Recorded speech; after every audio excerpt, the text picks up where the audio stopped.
Good morning, everyone. Thank you for joining. If you haven't already, please go ahead and introduce yourself in the chat. We'll be getting started. So I'm Zabrina Collazo. I'm a program officer at the New York Foundation, and I'm also co-chair of GoVoteNYC. We are a donor collaborative committed to strengthening democracy in New York City by supporting nonprofit partners who use relational organizing in their communities. The session is being recorded and it'll be sent out to participants afterwards. Let's jump right in. So in 2021, New York State passed legislation that automatically restored voting rights for all New Yorkers who are not in prison. This means that upon release from incarceration, New Yorkers are eligible to vote regardless of whether they are on parole or are under post-release supervision. However, we know that there are still over 36,000 citizens who are denied the right to vote because they are completing felony sentences in prisons and jails across the state. And even incarcerated people who are legally eligible to vote are disenfranchised as they face barriers to ballot access. So today we have 3 speakers with us who will share their expertise on ballot access and ballot expansion. We will hear about why this issue is critical to our democracy, what's happening in other states that might provide a good model for New York, and what the current reality is like in prisons and jails. I'll introduce our speakers and then I'll ask them to share just a few sentences about their connection to the work.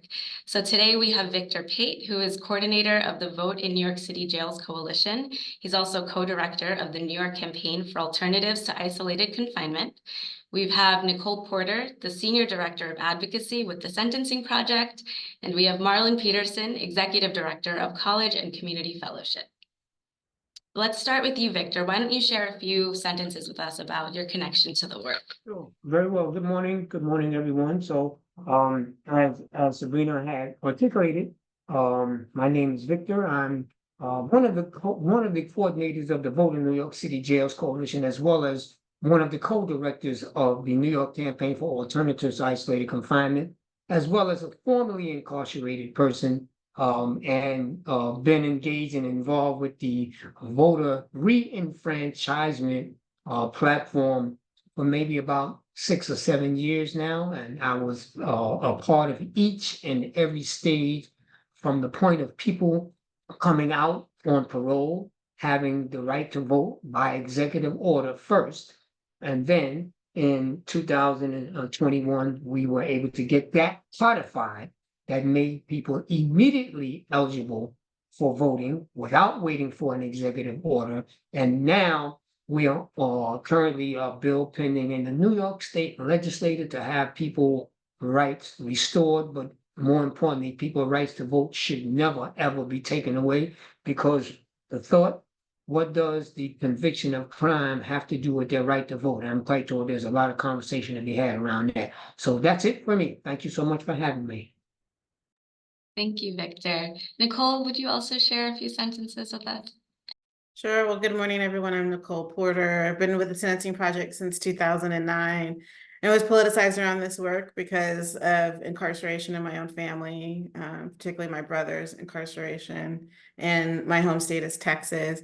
So I started working on rights restoration as a new staff person at the ACLU of Texas when I got started on this work, and was successfully able to get a bill through the legislature requiring notification of people's voting rights when they exited prison, probation, felony probation, or parole. But that bill was vetoed by the governor. And the fact that people like Crystal Mason have been criminalized in recent years because of not knowing their voting rights in Texas makes me angry and continues to drive my motivation for this work. And so at the Sentencing Project, I manage the state portfolio on voting rights and efforts to challenge racial disparity and support decarceration efforts around the country. And on voting rights have been, a part of several campaigns over the years to expand rights, including the effort in DC in 2020 that ended felony disenfranchisement, affirmatively authorizing the right to vote for people completing their felony sentence while in custody. So I'll stop there and can share more later, and look forward to more engagement over the next 90 minutes or so. Thank you, Nicole. And Marlon, same prompt. What's your connection to this work? Hi, good morning, everyone. I hope my signal is clear.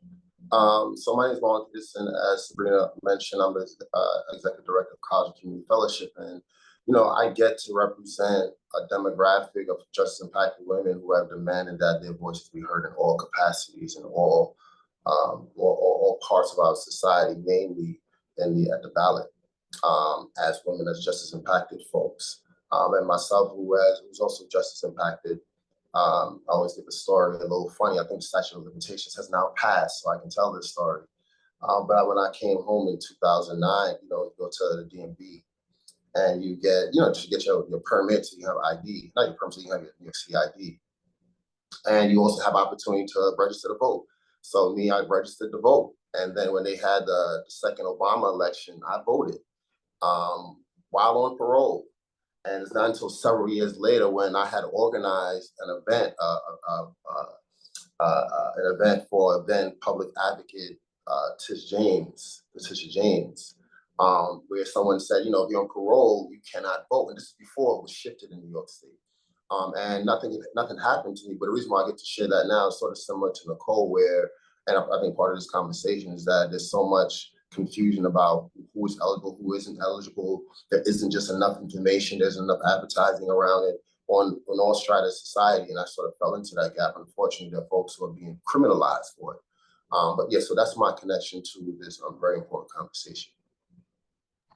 Thank you for sharing that experience, Marlon. I feel like that's a great segue into the first question. In your work, you've encouraged funders, elected officials, the general public to really see and honor the humanity of incarcerated and formerly incarcerated people. And you've done a lot of work to increase voter access. I would love to hear a little bit about, what's at stake here. Why is ballot access and ballot expansion so critical to democracy?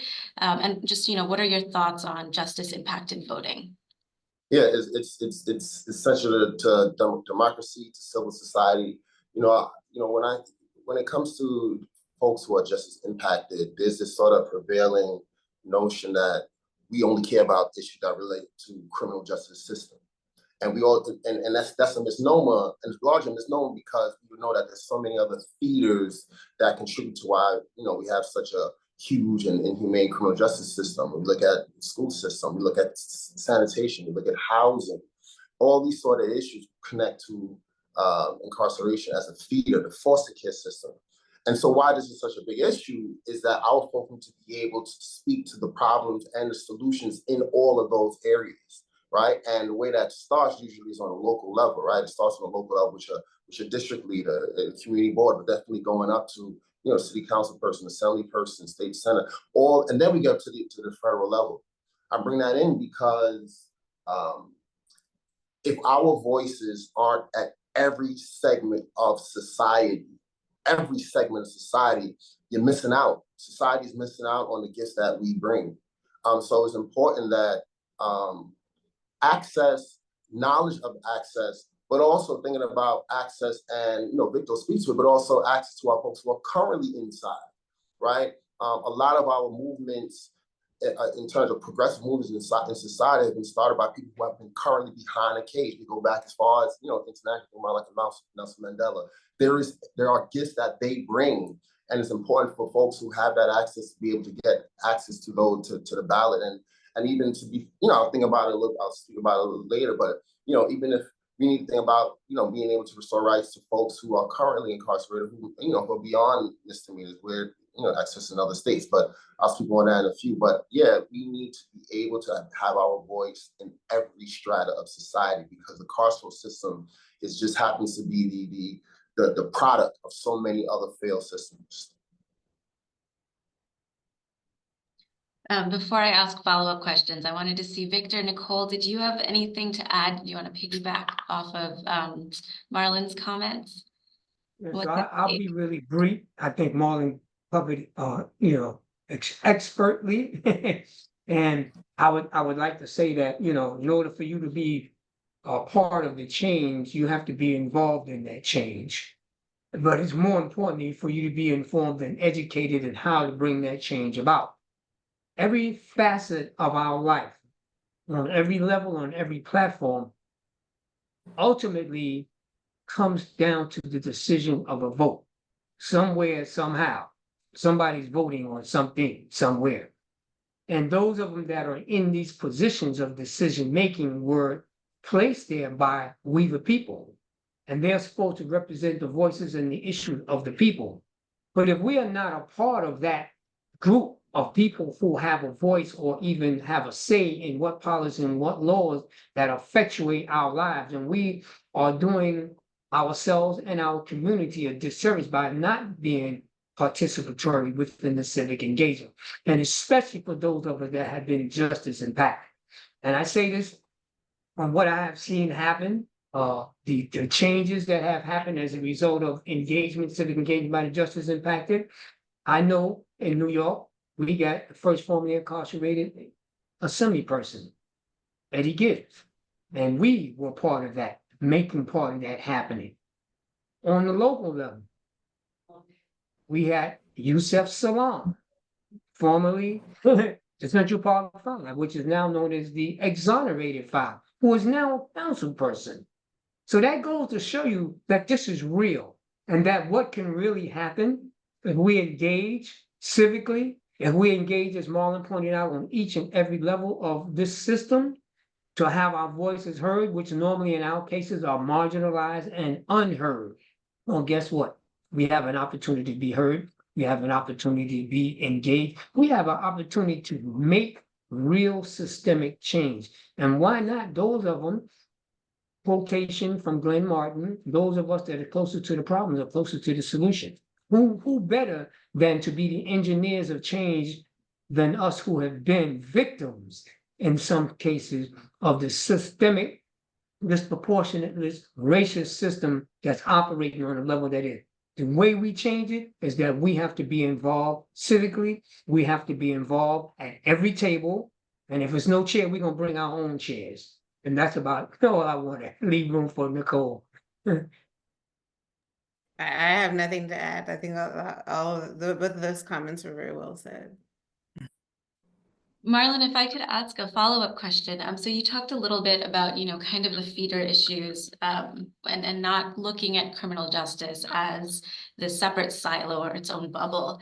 Can you expand a little bit on how civic engagement, like when folks are inside, how does civic engagement impact their lives and sort of prepare them to return and, integrate into society?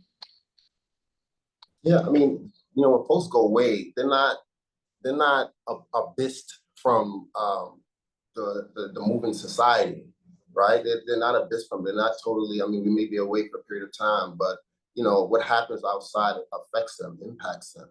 So you think about something that we, many organizations that are landing strips for folks coming home. Reentry organizations, right, who support folks when they're coming home. What base let's say we're talking about New York City, they're based in New York City and they service people throughout the city. In terms from a fundraising perspective, they raise monies to support folks who are coming back to those communities. Some places where they raise money from are discretionary funding from local elected officials, right? And then there's other larger city council funding that they get to support their organizations that support these people who are away at the point where they're preparing for them to come home. And if we don't have people who are in those positions of power, who are ready, willing, and able to make sure that they support these organizations and individuals who are preparing for those people who are currently away, we're doing a disservice not only to the people away, but we're just doing a disservice to society. Just kind of thinking about how this works. If folks come home and they don't have the support networks that they have, there's a level of desperation that can come along with that. I'm not saying that it has to, but it's a possibility, right? And humans make some of our worst decisions when we're in places of desperation, right? So this also starts once again with civic engagement, because if the elected officials don't know what these issues are, if people aren't banging on their doors, making sure that they know what the issues are, if their staffers don't know what the issues are, then they are in so many ways preparing our society for something that could be harmful to society, right? And I don't want to make it sound like everybody coming home is harmful, because that's definitely not true by any stretch of the imagination. But we don't want to put people in a position where they are desperate, right? You come from a carceral space that is very inhumane. Even if you want to call it the best jail, the best prison, the most programs, it's still seclusion, right? Which is abnormal to the human condition. So people have to recover from that. And if you don't have the right recovery, the aftercare that's necessary for those folks who are also ready to be assets and ready to excel, we're doing a disservice. Once again, we're also missing out on them being able to expand upon the gifts that they bring.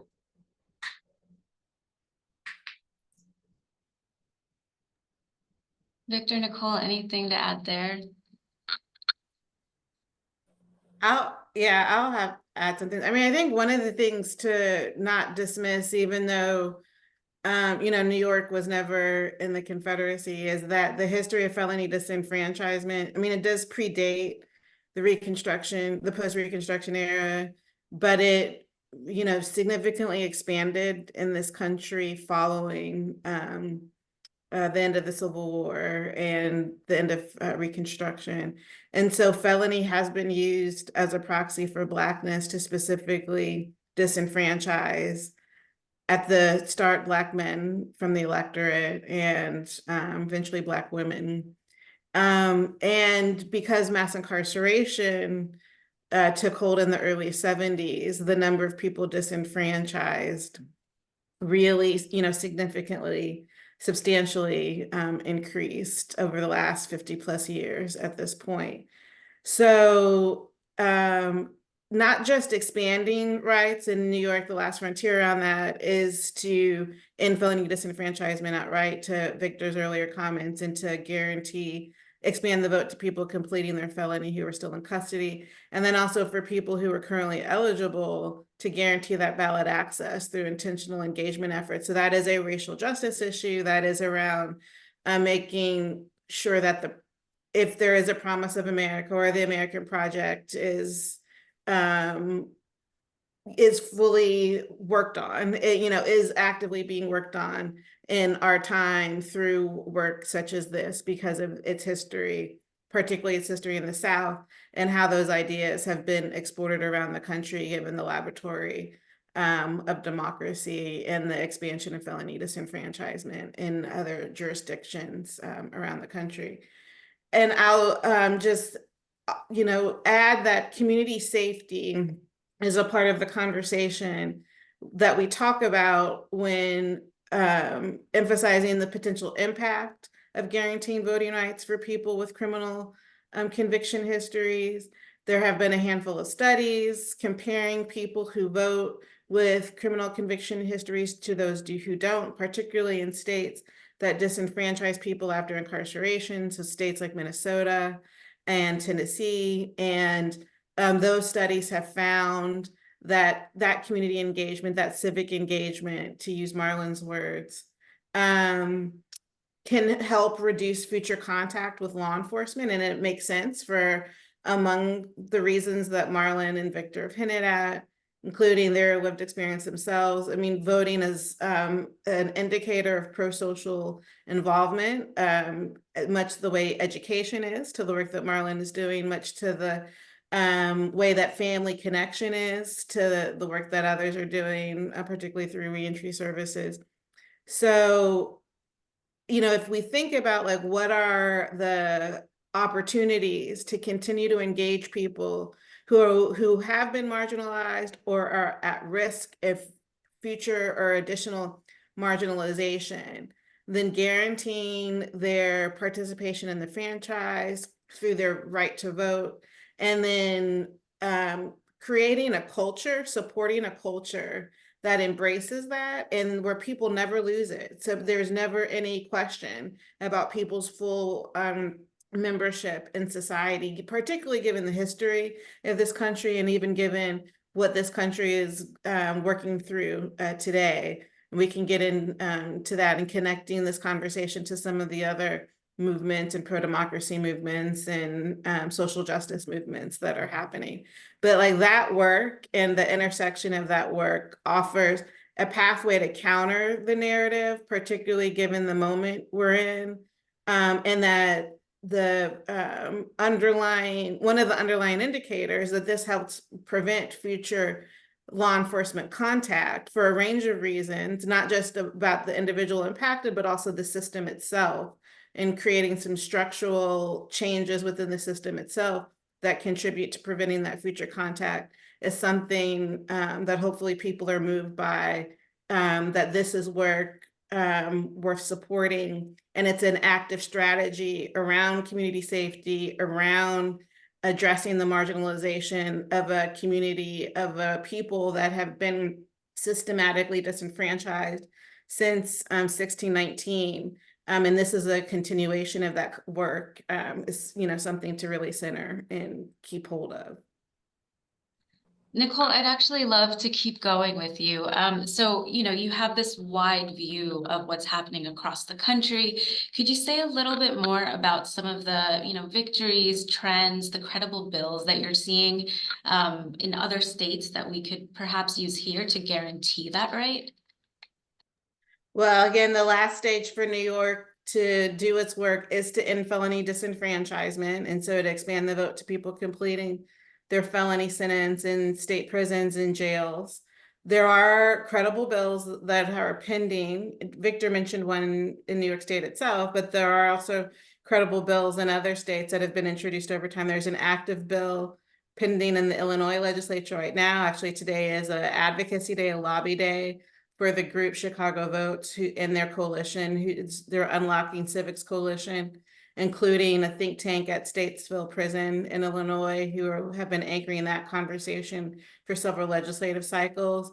In the Northeast area, there have been credible bills introduced in Connecticut, Massachusetts, and there is a campaign in New Jersey that was introduced to end felony disenfranchisement there and created that space to end felony disenfranchisement after incarceration. But the New Jersey Institute for Social Justice is continuing to support and lay the foundation for future work around ending felony disenfranchisement for people completing their sentence.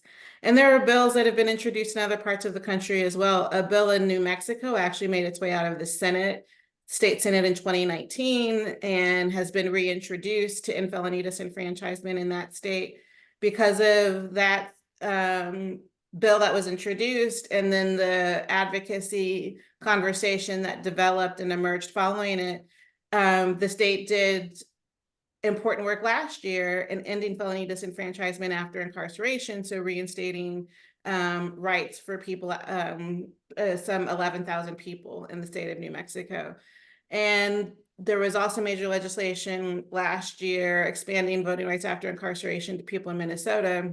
It's about 50,000 people got their voting rights back there. So in 2023, almost 60,000 people got their voting rights back in 1 year across 2 states. And we're working with a handful of states to reintroduce credible bills on ending felony disenfranchisement, similar to what New York needs to do. So states like Oregon, Maryland, and we'll work to reintroduce similar bills in the states that I've already mentioned as well, including Pennsylvania. So that's some of the work that's happened and is happening. And I'll just say that there are states that need to be where New York is, but it is a part of a national conversation. And when talking about the headline around expanding rights, around guaranteeing rights for people who are eligible, there was even a state this year that expanded rights to people post-sentence. Nebraska got a win through that unicameral legislature, including bipartisan support. Some people like to, you know, understand how does this cross political party lines. Should be a nonpartisan issue. Who should vote?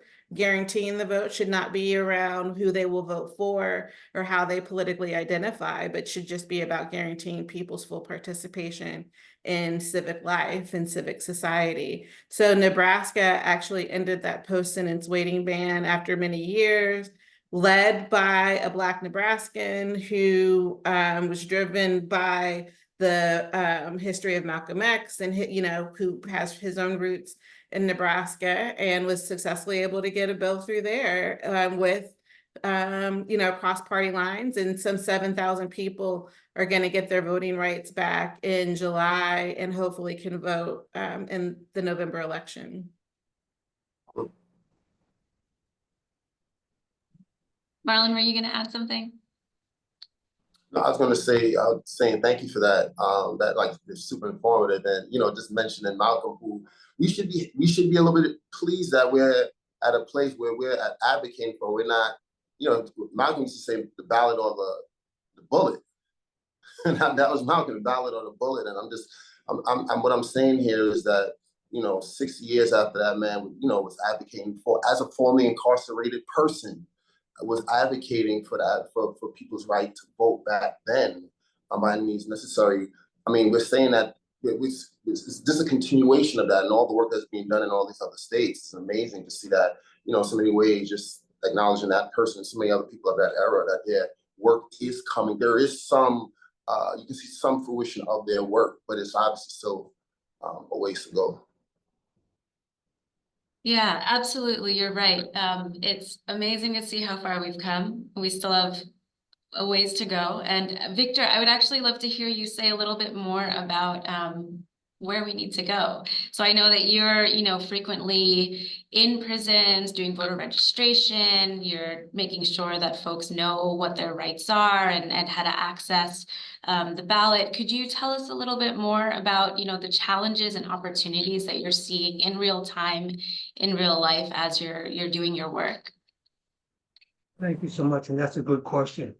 So I guess I come from the perspective of, being in the facilities doing the registration and, absentee ballots and stuff like that there. Of course, you might hear, or you may even see it in writing, where docs is supposed to be cooperating, if you will, with the coalitions that are doing the registration and the education, right? When you have a situation where you have one person that's from docs that's responsible for being our liaison. Of all the facilities on record, of course, we go to different facilities at different times, right? So this one particular person is responsible for, after we register people, the process to follow up, which is to make sure that all of the ballots and registrations get to its particular borough office. One person, it's impossible to do an effective job like that. However, they say that they have and this is kind of comical to me. We've heard this word robust, right? And robust means different things to different people for different reasons. So they say that they have a robust civic engagement curriculum that's going on Rikers Island, when in fact we know that's not true. You know where the robustness comes from? It comes from us when we are actually there in that particular facility, registering people, giving them civic engagement one-on-one on the spot. That's the robustness about their civic engagement curriculum. So of course they're telling a misdirection and it's a mistruth.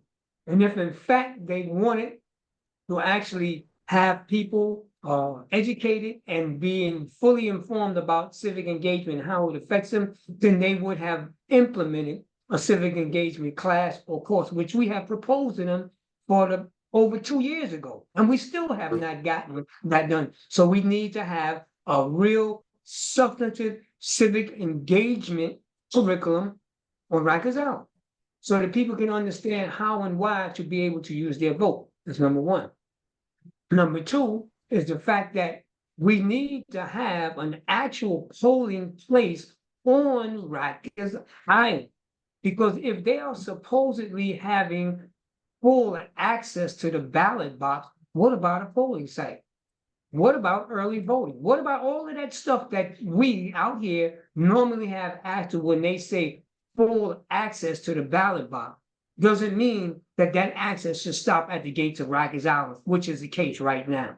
So if that's to be real and true for them to have full access, then we're saying, number one, they should have a polling site on Rikers Island. They should have access to early voting, just like we do out here, right? And then there should be more staff available to assist in the administrative piece that happens after we complete those ballots. That one person going to all these different boroughs, I'm quite sure it's not an effective job. So we don't know from the point that we complete these ballots on record that they all even get where they're going. We have to trust, and I'm not saying nothing about the gentleman who was our liaison. So he's a good guy, so to speak. He tries to do the best, but he is shorthanded. Docs has more than enough staff to do this work, to give him an assistant. You'd be surprised how many people, staff, that we see when we go over there. They just lamping. They're on the wall like this. Or they're holding court in one of the cell blocks, or either you have 5 or 6 correctional officers that's just standing around shooting the woolly bobo on our tax dollars that we're paying their salary for. So what about having more people that can assist this voter registration piece, as well as having a real substantive voter education, civic engagement curriculum that we've been trying to get for the last 3 or 4 years that has not came into fruition yet.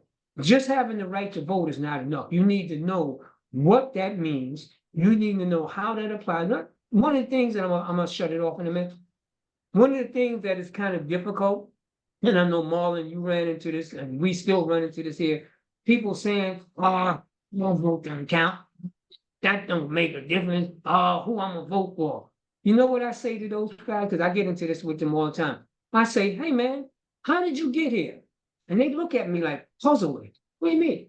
How did I get? How did you get here where you are right now? And they sit for a minute and they say, I did what XYZ, or they don't, not admitting. They say, oh yeah, I was charged with, let me say that. They say I was charged with XYZ. And I said, well, how was it possible for you to even be charged with XYZ? That's what the law said. I said, who said that? What law says that? What law says that? They said, it's in the law book. I said, how did it get in the law books? Somebody put it. I said, somebody put that law in the book. And in order for that law to get in the book, that means what? That somebody had to vote for that law to be on the books that got you here. So guess what? You here because of a vote. And I close my case and walk away. Sometime I win, sometime I don't. But that's my counter to those naysayers who don't feel that their vote count, who don't feel they should vote, and don't think that it makes a difference. The last piece I'm gonna say to this here, I take them back historically. What about your obligation to your ancestors who died, who got hung, who got burned, who got dragged, who got beat, just for you to be able to do what you're doing today? Don't you feel some type of obligation? Don't you feel that you owe something to those ancestors that laid their lives down for you? Where is your commitment to the movement? Don't be a victim of the movement. Be a mover and a shaker of the movement. And I close my case. So that's just a few things I think that needs to happen. Need more staff. Need to have a voter civic engagement education curriculum, and we need to have a polling site on Rikers Island. Thank you, Victor.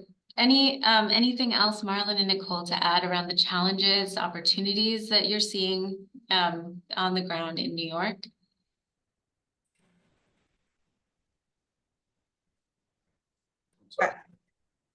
Marlon, you want to go? I had something to add on the other side of your comments. You can go ahead, Nicole.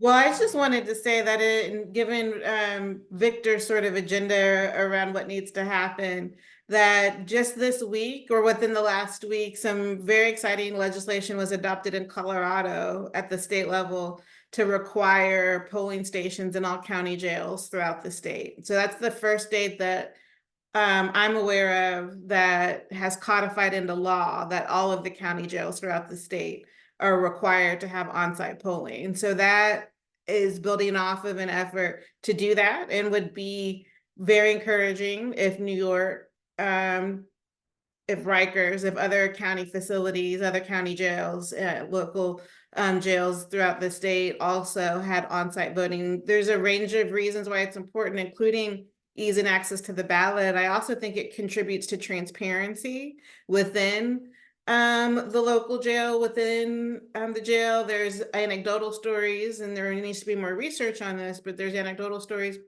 of people not in corrections, not jail staff coming into the jail to administer elections. This is true in the Denver County Jail, and this is also been reported out of other county jails where on-site voting or jail-based voting efforts are taking place where people are administering mail-in ballots and working with absentee ballot procedures. Non-jail staff are supporting those efforts, either staff through the boards of elections or volunteers in civil society organizations like League of Women Voters members. And when those people are going into jails and administering elections, they can sometimes be outraged by the behavior that they're witnessing in terms of jail staff and how they're treating the people detained or incarcerated there. And it's led to at least one story that I'm aware of, one report that I'm aware of, where a League of Women voter volunteer in Denver reported a county jail staff to the agency that is responsible for certifying jail staff in that state because of just how outraged she was about the behavior that jail official was subjecting the jail's residents to. So I think, a collateral opportunity from bringing the election infrastructure into these correctional facilities, which are extremely closed off, the lack of transparency that happens within them. And Rikers is a prime example of it. It's not just something that dominates the imagination in New York City or in New York State, but it's something that has garnered national attention, international attention because of the horrors there. So having on-site infrastructure, election infrastructure, would require, in theory, people from outside of the corrections system to come in and help administer those elections. So that's some benefit that people should think about and consider as part of these conversations. And I'll say that there are other localities around the country that also have on-site polling. And so that's a growing conversation and would, welcome New York City to join that and hope that Victor and the coalition are successful at making that happen. But a handful of those localities include the Cook County Jail in Chicago that allows on-site voting. And that's been in place a couple of years. The reports have been that the voter turnout in the jail is higher than the voter turnout in the general population because of the voting practices that support that on-site voting. So I will stop there. Can I add on to that really quick? Something about that that's significant about that. And also I want to apologize. Construction started outside my window. So obviously they don't want us to win. But I want to say interesting about that statistic, Nicole, I'll just add something, some analysis to it in terms of the voter turnout being higher inside of the facilities than outside. And I think why that's significant because what we also don't realize that when people become in contact with the system, although we have a huge amount of people who are incarcerated, and go up to 100 million people who are living in America with a felony or misdemeanor conviction, the majority of Americans, majority of people in the country don't interact with the criminal justice system directly. Don't, right? Which I bring that, and which where I'm going to that is that because our folks, those of us who are engaging with the system largely involuntarily, there is an understanding and a willingness to figure out how the system works. And when there's a willingness to find out how the system works, you become an informed participant in society and democracy. So you always see the jokes and TV shows about people inside of bars and come out and all these words and intelligent words that don't really have context, right? I mean, it's somewhat buffoonery, but what it is a representation of is that folks are educating themselves, whether they are spending a day inside or 35 years inside. They're engaged they're educating themselves about how the system works, which means they are informed participants. In order for a civil society to work, in order for a democracy to work, you need informed participants, right? And so if there's data showing us that there are people inside, the voter turnout statistically is more inside than it's outside, there is something for us to sit back and pay attention to, right? Once again, I keep saying that because the gifts that they bring, the gifts that we bring, they're gifts that we are not tapping into. And in a place where we have such a devolved civil society as we at right now, why not look to these examples of folks who are showing us how to educate each other and ourselves about the process? Once again, I apologize for the noise. They don't want me to win. Thank you, Marlon. I love what you said around, contextualizing the words, making sure that people are informed participants. And Victor, you spoke a little bit about messaging as well. So a question for all three of you, I think, is what are some of the strategies that you've seen that have been most effective in addressing ballot access, whether that's on a very person-to-person level or at the legislative level? Okay, I'll jump out right quick. So what I've seen and what we have done, oftentimes it's a matter of amplifying and shining a light on the problem. When you do not amplify or you do not shine the light on the problem continues to exist. And just doing work in the advocacy arena, it's a lot of street, boots on the ground, in your face movement, and has to engage the people coming out, demonstrating, protesting, whatever the case may be, to educate the public and to get the public support. Because a lot of times, people are not even aware of these types of issues that we're talking about here unless they're in the movement, right?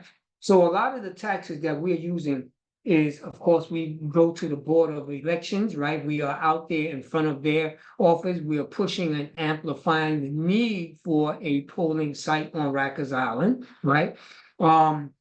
We also currently are planning to hopefully have a hearing at the City Council to bring light and amplification on the situation with voting and the problems that, that we are experiencing and encountering, because I think that ultimately, you have to shine a light on things. You know what I'm saying? If you don't shine a light and you don't amplify the situation and circumstance, people think everything is all good, especially when they hear or either they see it in writing and they are unfamiliar with the actual mechanisms of what's going on in a particular issue. And I know for myself, I love amplifying and I love shouting them out to let them know that all is not well, where oftentimes the public is made to believe that all is well, but unless you are actually boots on the ground or somehow connected to the multiple coalitions that are doing work around this here, you believe.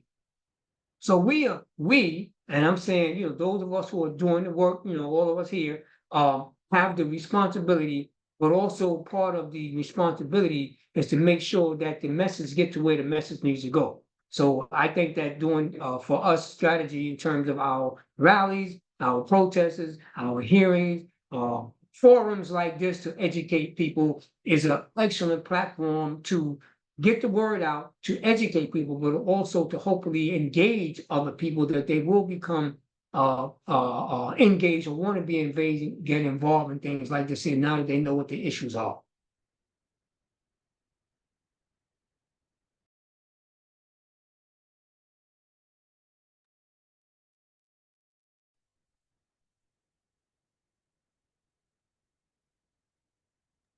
Marlon, I saw you unmute, so I thought you were going to add something. Want to share? One, I'm just happy that the noise stopped a little bit for a short period of time. So what works, right? I think that Victor covered everything that in terms of work that is working, right? Obviously, the work that he's been doing, his organization has been doing. But just to double down on it, organizing is what's working. That is what has always worked. Organizing is what on a grassroots level has always worked in these sort of areas, because we're organizing for a constituency that people forget about, that people don't think is worthy, some people, when I say don't worthy, not only worthy of being society, but who shouldn't have a voice in society, in our democracy. And that's why organizing has always worked. I just want to add another component too, is that, I spoke about how these, organizations supporting folks when they come home. So that's why it's important to support these issues, et cetera. But also folks have children. Folks, just because you're incarcerated don't have a child anymore. It doesn't mean you don't have an elderly parent anymore. It doesn't mean that these, it doesn't mean that you are not connected to society. I mean, when we think about the term justice impacted, it's not only the person who's inside, but if you're the partner, the child, the nephew, the grandkid, whatever it is, you're impacted by this sort of system. And we know that the drive of incarceration is also a lot of this poverty. So why would we think that people who are inside for whatever they may have committed somehow cannot begin to or have never cared about what's happening to their family and their society? So why would we not want to have their input? Folks want to care about their families. Don't think because somebody is incarcerated, I don't care for what it's for. People care about them. That's human. Humans care. That's the basis of humans. They care about each other, whether it be family by blood or family by friendship. They care, and I don't think we should continue to put people in these categories where they need to prove their worthiness to participate in this democracy. That you don't get sentenced to a loss of democracy. That's not a part of the sentence. The judge didn't say Marlon gets sentenced to a loss of democracy. That's something that, as Victor said, came on. Somebody put that on into the record books and said that because you're incarcerated, you can't vote, right? And they did that at a time where most of us, particularly Black and brown folks, couldn't vote, right? So I just want to put those, just always add the context, like how important this is, not just for a specific constituency of the 2 million people inside or the 80 million, 100 million, 80 to 100 million people living in a conviction. This is a societal issue. Yeah, I mean, even more so because of the spillover effects related to felony disenfranchisement. So mixed status families, some people have been inside, some people have not, but that marginalization can carry over into the entire family and depress civic participation, depress voting in families that are marginalized and in entire communities, entire neighborhood blocks that are marginalized. But I'll say in terms of what works, I mentioned earlier the outcomes in Cook County. So we know that on-site voting polling stations at a jail work because of the outcome in some of the Chicago city elections that emphasize that people at the jail voted at higher rates than people in the general population. I think the movement is also at a place now to study and test effective strategies around engaging people who are formerly disenfranchised or people with criminal legal system involvement and their voting participation. So I shared with Neil ahead of this call a handful of studies that have been published over the last couple of years that have tested various get out the vote strategies, voter engagement strategies. I think one of the main findings across studies, and there are at least 3, and I can follow up with any links if necessary, but there are at least 3, one out of New Jersey, one out of North Carolina, and one out of Minnesota. There are at least 3 studies that have tested community engagement with formerly disenfranchised voters or currently, people currently impacted by the criminal legal system who are eligible to vote, to notify them of their voting rights and then to encourage their voter participation in a subsequent election. And what worked across those studies is contact.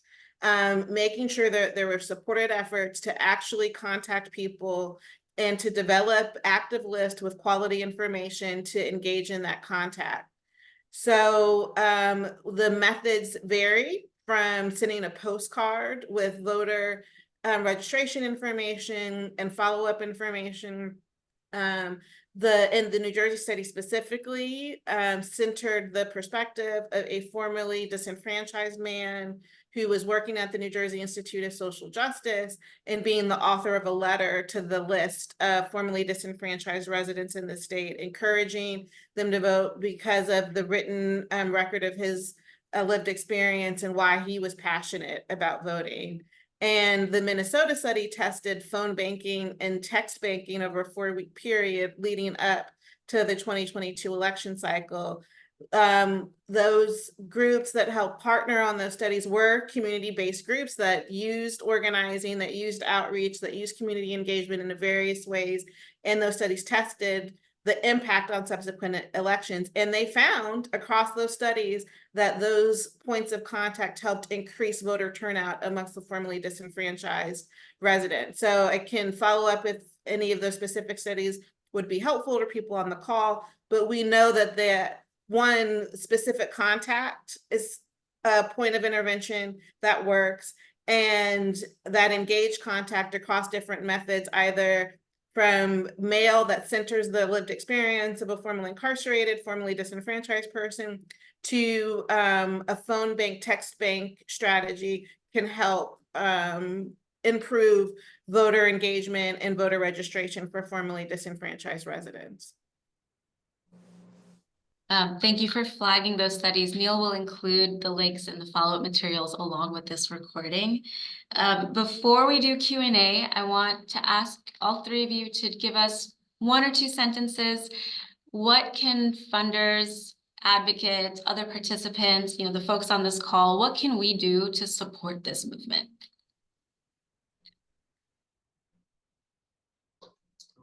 I'll jump in first. One, obviously the work that Victor is doing, so we want to support that work. I mean, that's simple. You see the work that's being done here, and obviously the research that is done by Nicole. When Nicole is sharing with us, that that takes support and resources to be able to get that work done. I think funders should be thinking about, as I said, like you mentioned, the gifts we bring, and that's basically that's the name of a report that was done several years ago. I think through don't call me, I believe Andrew Corey Green and maybe Susan Sturm and some folks, John Jay at some point. I'm connected, but it's actually that's not my word. That's what I just want to just put that out there. But another thing I think about in that vein is, I've thought about how can we have town hall discussions with elected officials inside of carceral spaces, right? How can we have check-ins at that point? And not only when they're running for office, not only when they're up for election cycle, but that's part of their constituency. Somebody represents Rikers Island, right? And you only represent Rikers Island when you have a claim of only time is when there's a claim of abuse. Like, you should be in there throughout the time, and like you have carte blanche into these facilities. Why not have organized coordinate with organizations that are working within these facilities to create these town hall discussions with folks that are currently incarcerated to hear what the issues are. I think supporting organizations who want to advertise and promote civic engagement, civil society engagement, I think it's one way to support those organizations, and not just when there's an election cycle. I know we're in 2024, we know all the things happening this year, right? But we also know that there is a constant need to be engaged in the civic process. So be willing to listen to what organizations say their needs are, and not what you think the needs are and what you've done in the past. And I like to, and this last thing, and it's somewhat of a sort of anecdotal story.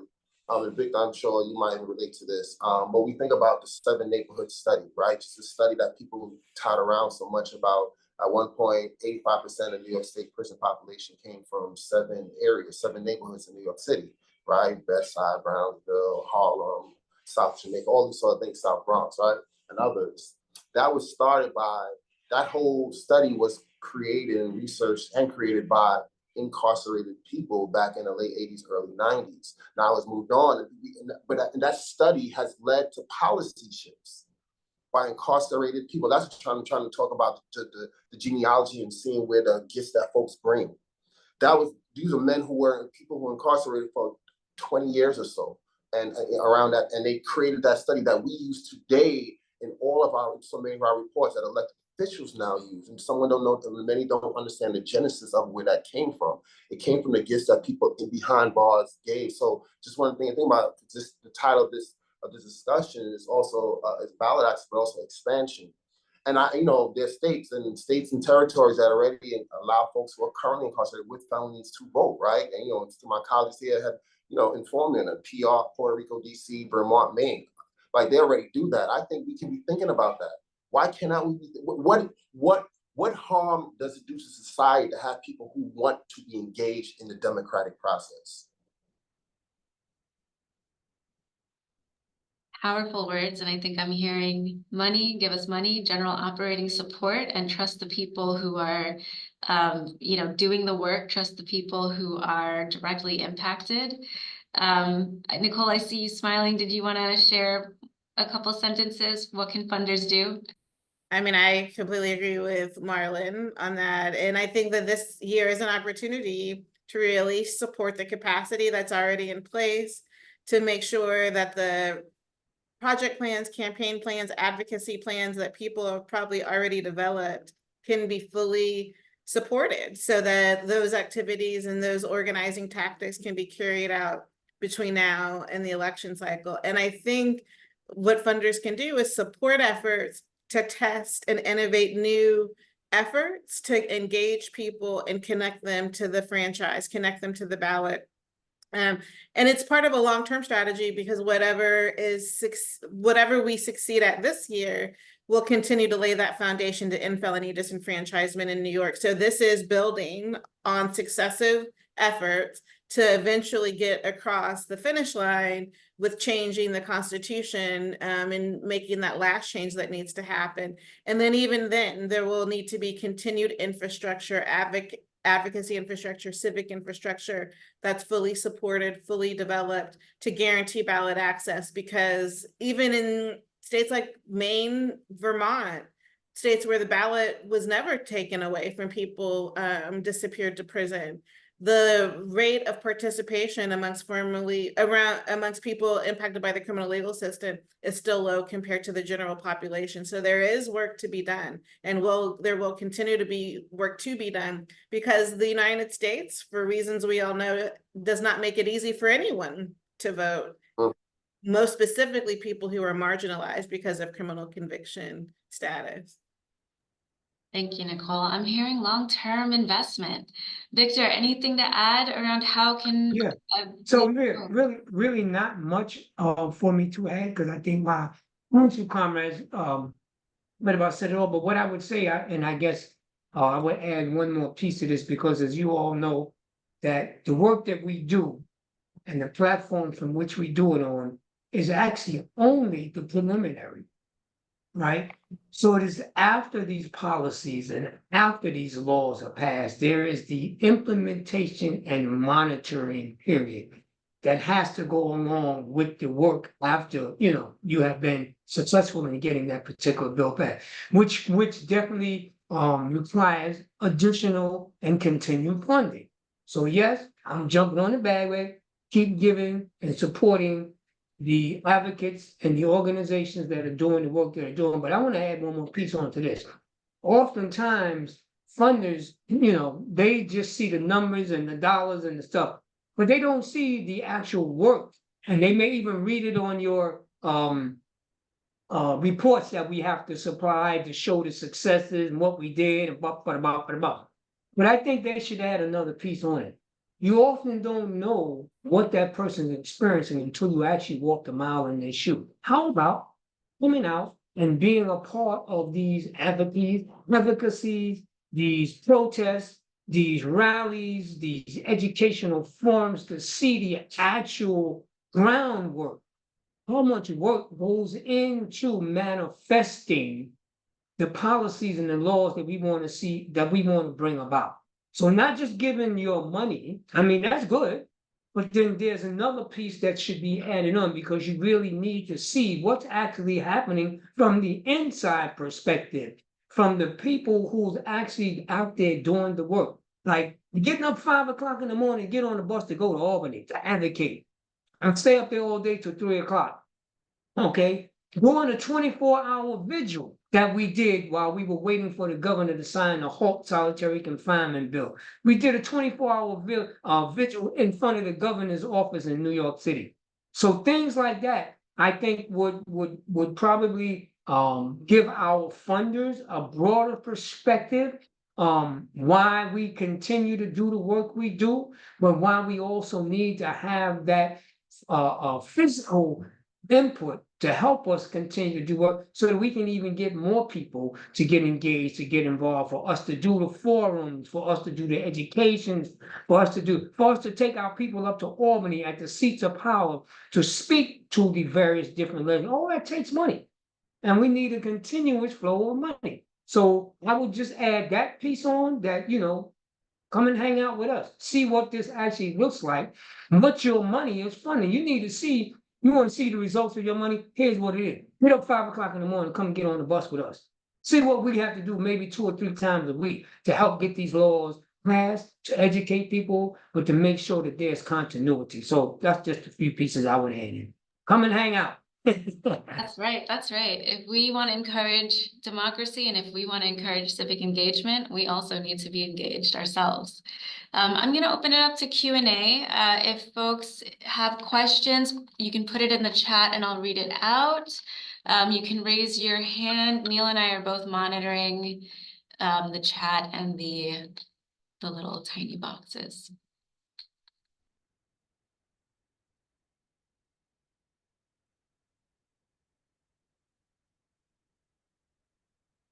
Marilla, I see your hand is raised. Come off mute and let us know what your question is.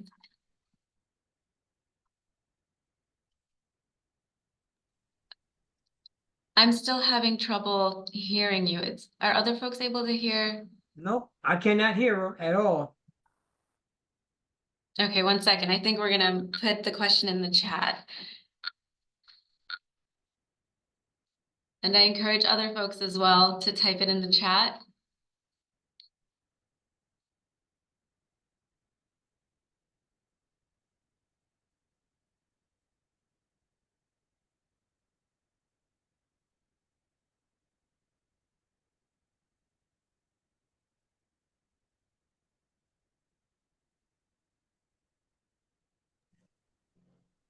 Marilla, we can see you moving. Maybe you can try to. Oh, there we go.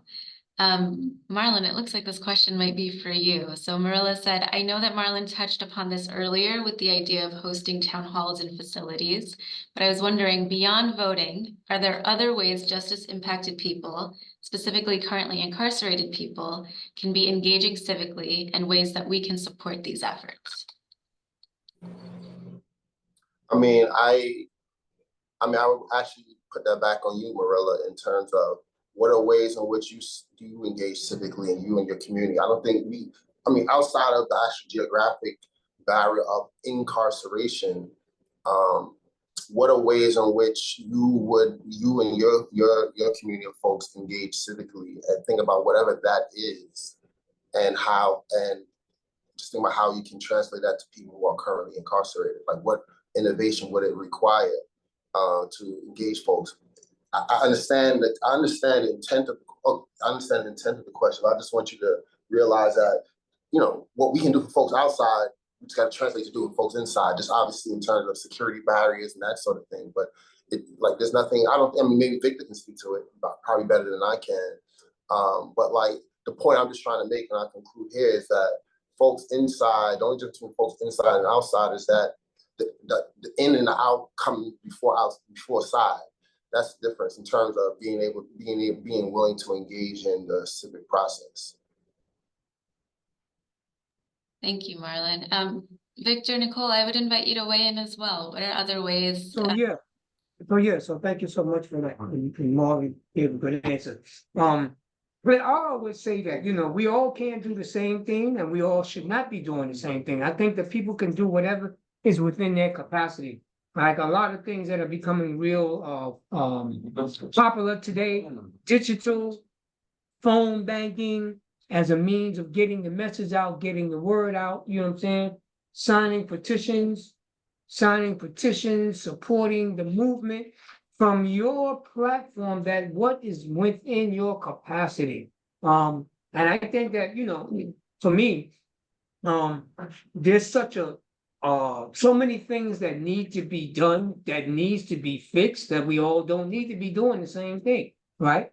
And I tell people that whatever you can think about in your mind that would be helpful to a movement, you got to get connected with that, and then you have to motivate on what your passion is or what moves you to be engaged and to be involved. Okay, everybody don't want to rally.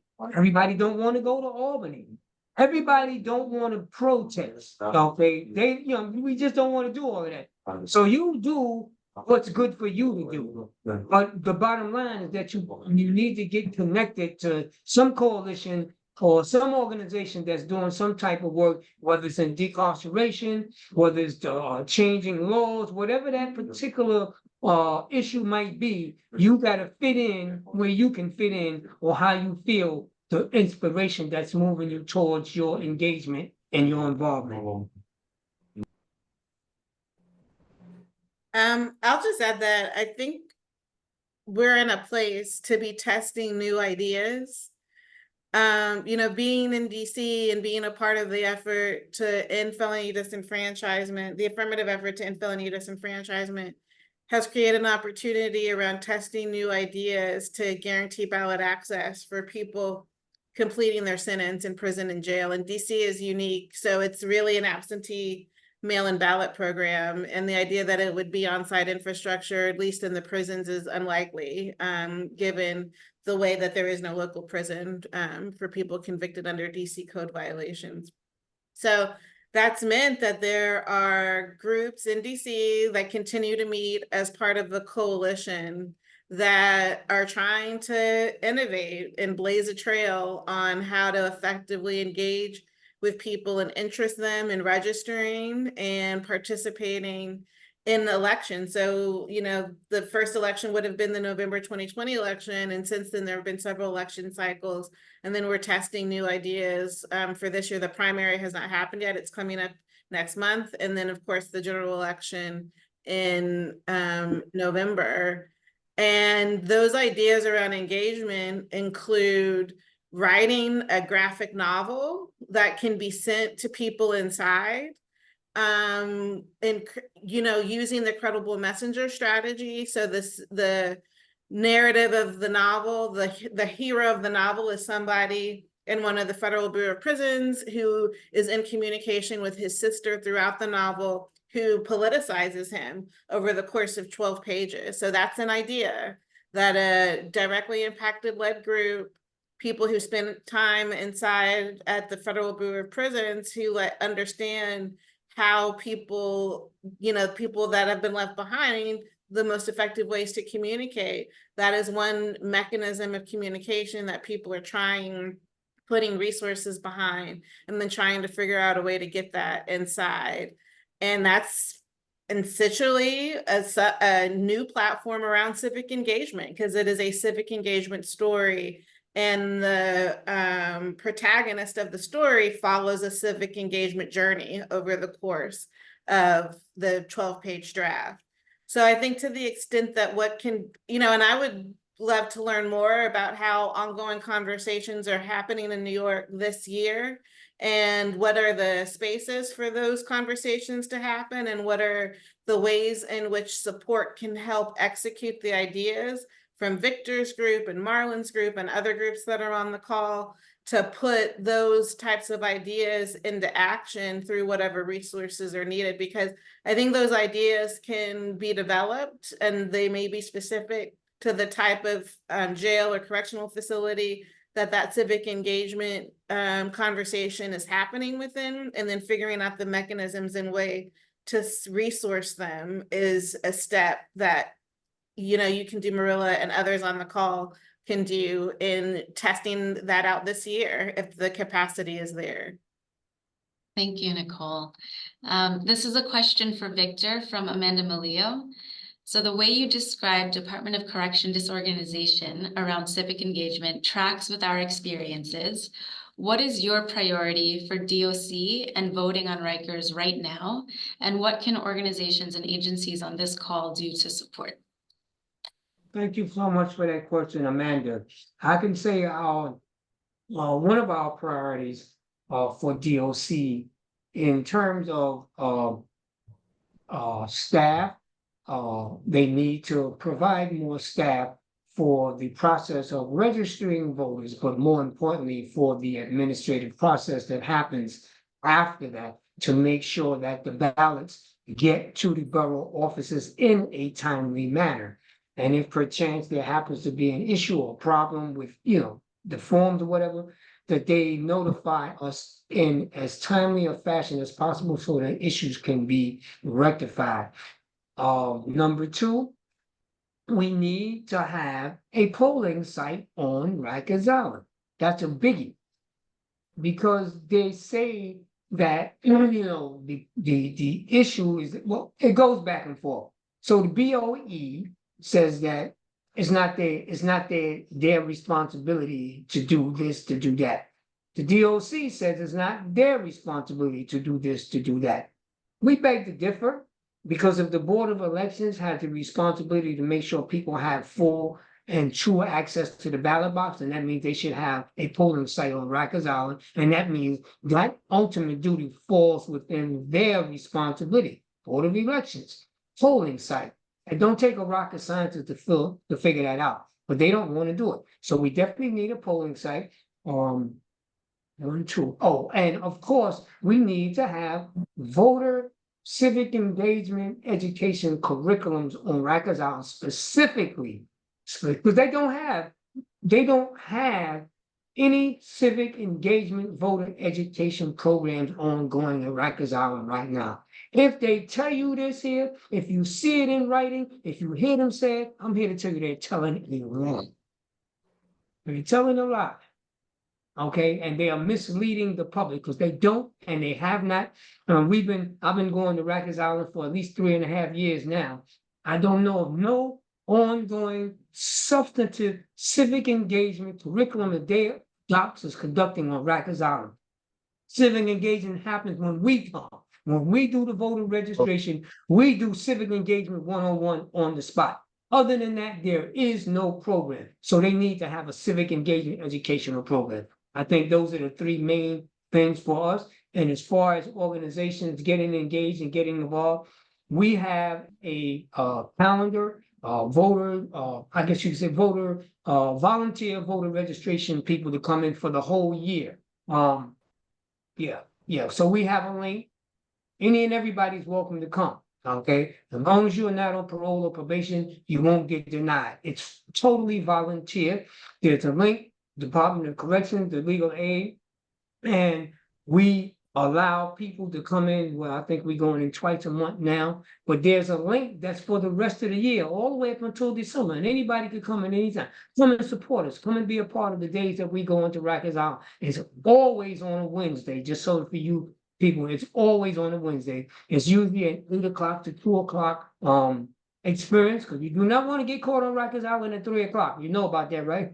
Marlon, I know you know. You don't want to get caught on Rikers Island at 3 o'clock. That's the count time. You ain't going nowhere until they can verify that count. And God forbid, if they can't find somebody, you might as well bed down for the night because you ain't going nowhere. So we usually at 8 to 2 engagement, and everybody's welcome to come. I just don't have the link right now I can put in, but perhaps I can forward it to you, Sabrina, and then you can share it out to people who got on. That would be this call. great. So that's basically it. Yeah. Thank Hope you, that Victor. answered it. Amen. And thank you, Victor, for being here with us today, because I know you were supposed to be out on Rikers today doing all of the voter engagement work you're talking about right now. So thank you for making time for us. We have a question from Martha King. Thank you all for this great panel. Is there an organized opposition in New York to allowing people in prison to vote or to requiring polling sites in county jails? If so, who is the opposition and what is needed to move or marginalize them? I'm sorry, I missed a part of that. The something said about goods. I'm sorry, I missed that part. Yeah, so is there organized opposition, to all of the ballot access work that you're doing? Who is your opposition in New York, if there is, and what's needed to either move them or get them out of the way? I mean, I know that just off the top of my head. There's always opposition when you're trying to make systemic change. I don't care what that is or how small it is. So of course, opposition are the people who want the status quo to stay the same. The people who are stand to gain from the prison industrial complex, the people who stand to gain from the good old boy, good old girl network staying the same. Without me, saying specifically, I think that we all are well aware who the opposition is. And, ain't changed in over 400 years. We already know what, who they are and what they are. And they want to make sure that people who are marginalized stay marginalized. They want people who might not have normally have had an opportunity to have a voice or even have influence in the policies that shape our society, which is why they made it and put it in that people who are convicted of a felony, you cannot vote if you are incarcerated. We know we know where that comes from, and we know what it says. Okay, we don't have to go too far back in history to know that, yeah, slavery is alive and sick in America. Slavery is alive and sick in America. I heard Yusef Salaam say that when we was on a panel at the convention. And some people say slavery is alive and well. No, slavery is alive and sick in America. And it's portrayed in different forms. But when you know what you're looking at, I don't care how you disguise it, you know what it is. So I say this to say our opposition are the same people, you think about after all of these years, since 1963, the Voting Rights Act, why have it always been efforts to suppress the vote? If your vote don't count, why, since 1963, there have been specific targeted campaigns to suppress and oppress the vote if the vote don't count? I think that should say all we need to say for ourselves. So for those of us who, I know what we know, and we are conscious, we know who the enemy are. And we know what we need to do to eradicate that enemy. Get busy, go to the ballot box, be engaged, be involved, raise your voice against injustices.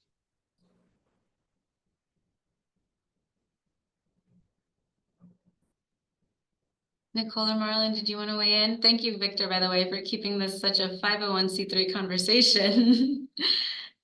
I think the opposition tends to be just the fact that there is a status quo and people don't want to go against it, or it can be very difficult to get people, even folks who you would imagine would be supportive of change like this. It can be just challenging to get their support. So there has been resistance from election officials in states like Colorado and Oregon. So as this conversation develops in New York, I know it's been ongoing. I think the opposition will be there. It may not be organized, but ways to overcome it is going to be important.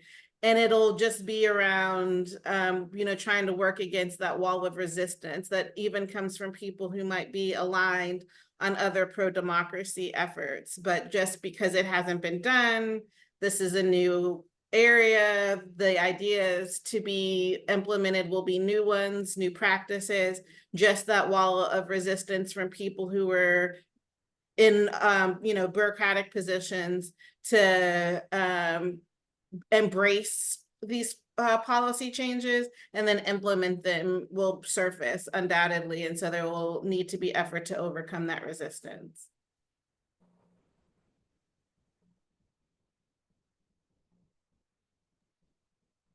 We have one last question from Jan Combopiano. This is also for Victor. How are you thinking early voting or election day poll sites would work at Rikers with so many separate housing units? And then another question for you, Nicole, is are there other jails that are so geographically dispersed that do have poll sites? So let's start with you, Victor. So good. Thank you, Jan. Good to see you on here, Jan. Jan is one of the people I worked with in the Restore the Vote Coalition, doing some phenomenal work and excellent work. So I'm glad to see her on here. So just to answer your question, Jan, is that I see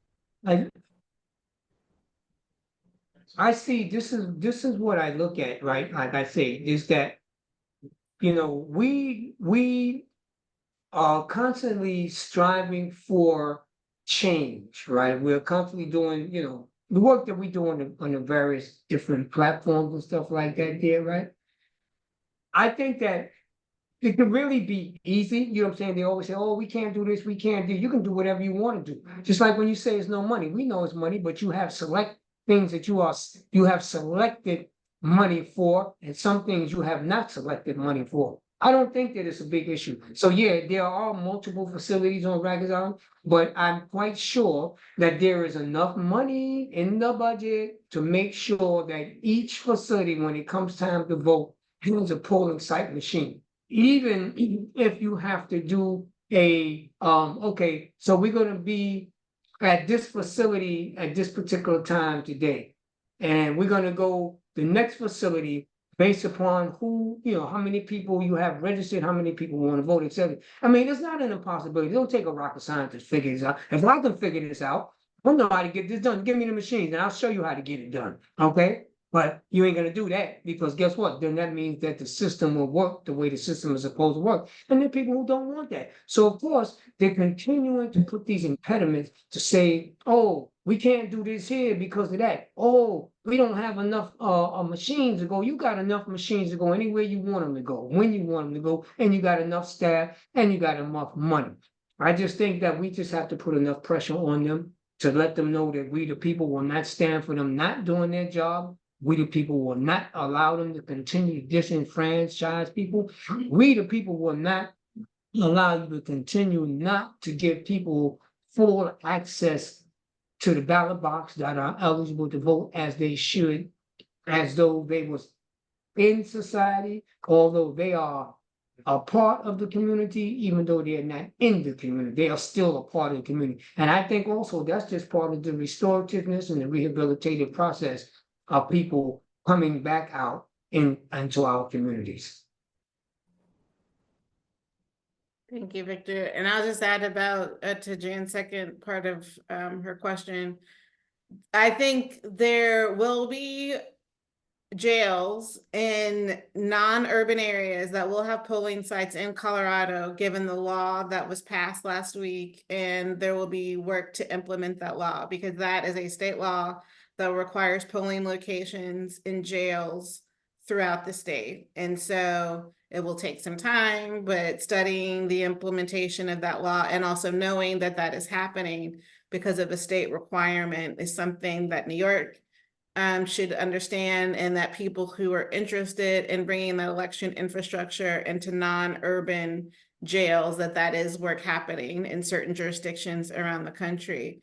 Puerto Rico is a jurisdiction where on-site polling locations happens in prisons on the island. So those are secure facilities with people completing sentences for very serious offenses, and that on-site polling infrastructure is brought in to correctional facilities on the island there. So there are examples of that on-site polling infrastructure brought in to secure facilities. And there are also absentee ballot efforts in states where representatives from civic society organizations, including the League of Women Voters, go